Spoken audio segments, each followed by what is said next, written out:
Hey everybody.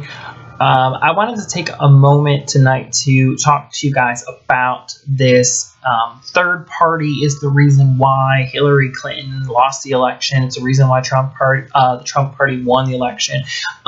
It's a very false negative. It's very inaccurate. It's riddled with falsehood. And it's a narrative that's really just a scare tactic to help reinforce the two-party system after the election. Because both major parties benefit from the system. And so I wanted to take some time to explain why the third party did not cost Hillary the election. The third party is not the reason that Trump won the election. There's a myriad of reasons. I'm going to list some of those. And I'm going to break some things down. So if you continue to hear people over the next couple weeks talk about why third party's fault, they're the reason that Trump got elected, they're the reason her third party lost, I seriously forward them to this video. Send them this link so that they can watch it, because I'm going to try to break it down into very simple terms and explain some of the reasons why Hillary lost the election and Trump won the election.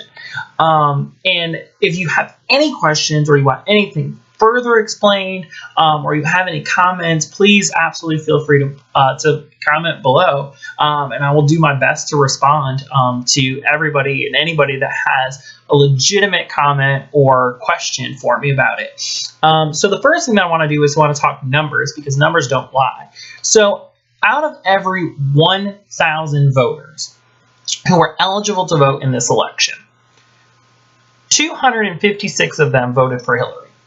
255 voted for Trump. 20 voted for either Gary Johnson or someone else. And 469 didn't vote at all. So I want you to imagine a room of 1,000 people. Now, the school I teach at, the student body is about 1,000, so I just imagine every single student in that building. Okay, but if you've ever been to a really, really, really crowded high school football game, or you've been to probably kind of a small, medium-sized concert, okay, you've been inside of like an arena, you've probably been in a building with 1,000 people. It's a lot of people. Okay, so you imagine that building with all these people. Okay, and about a quarter of them are standing over here with blue shirts, and about a quarter of them are standing over here with red shirts. There's this small pocket of 20, literally 20 individuals out of 1,000 in yellow shirts. And then the other almost entire half of this population is gray shirts. You're blaming the 20 people in yellow shirts for the result of the entire group, the entire population. 20 people out of 1,000. You're saying it's their fault. The outcome is their fault. That simply does not hold water. You know that small of a group and that large of a group simply didn't make that much of a difference. Now, it brings up a couple of points. The first one would be, well, if those 20 people would have voted for Hillary, then Hillary would have won. That's not even necessarily true. There's two major problems with that theory. One, it's assuming that every single person who voted for Gary Johnson or Jill Stein or some writing candidate would have voted for Hillary. That's simply unbelievable. I personally know quite a few conservatives who voted for Gary Johnson because they couldn't stomach the idea of voting for Donald Trump.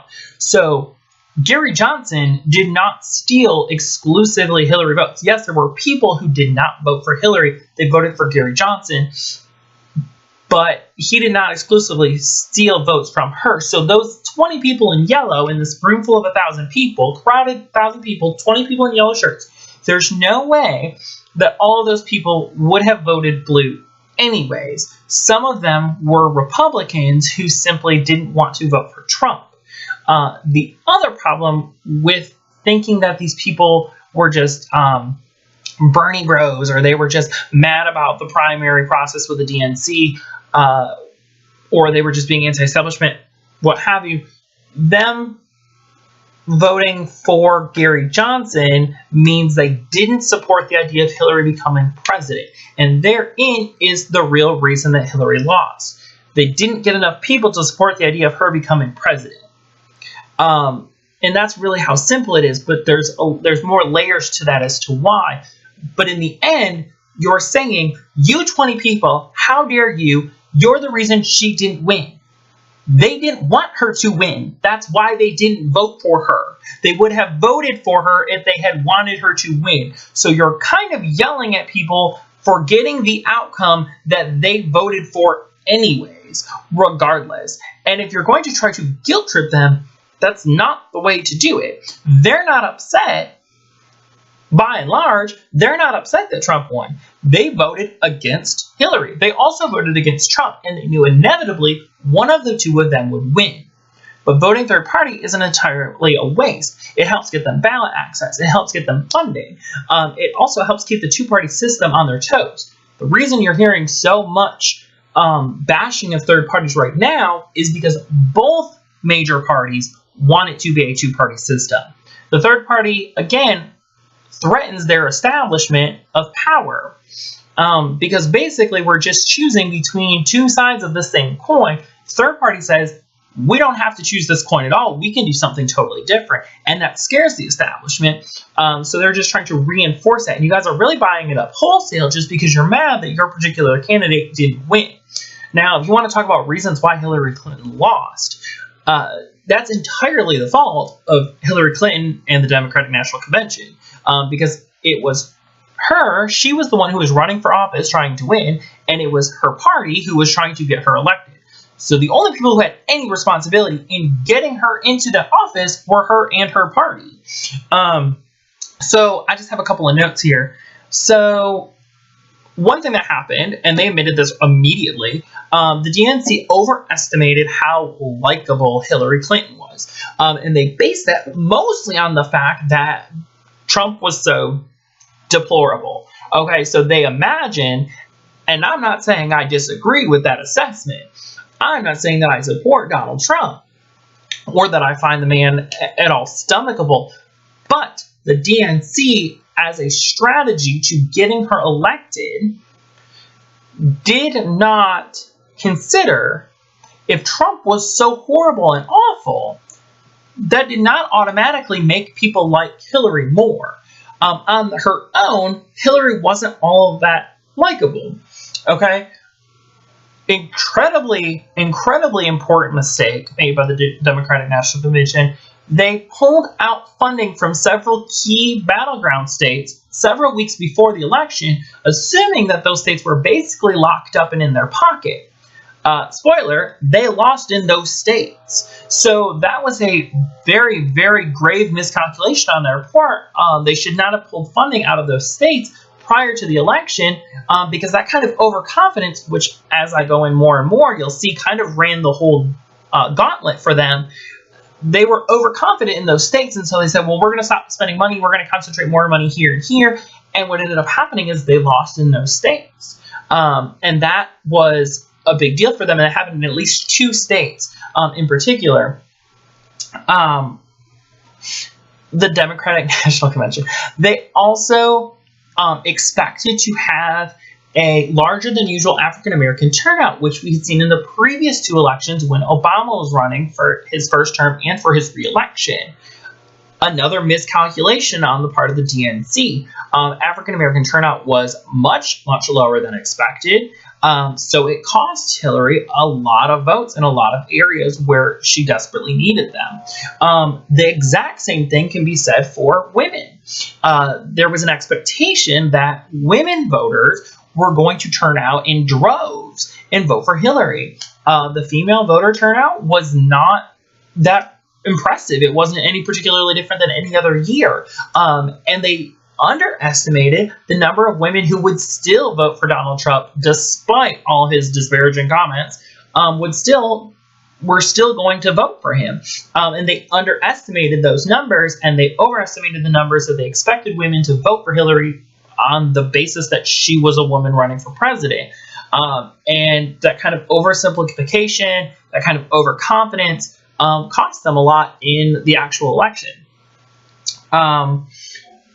They knew that there was a very deep anti-establishment sentiment running throughout the primaries with both Donald Trump on one side and Bernie Sanders on the other.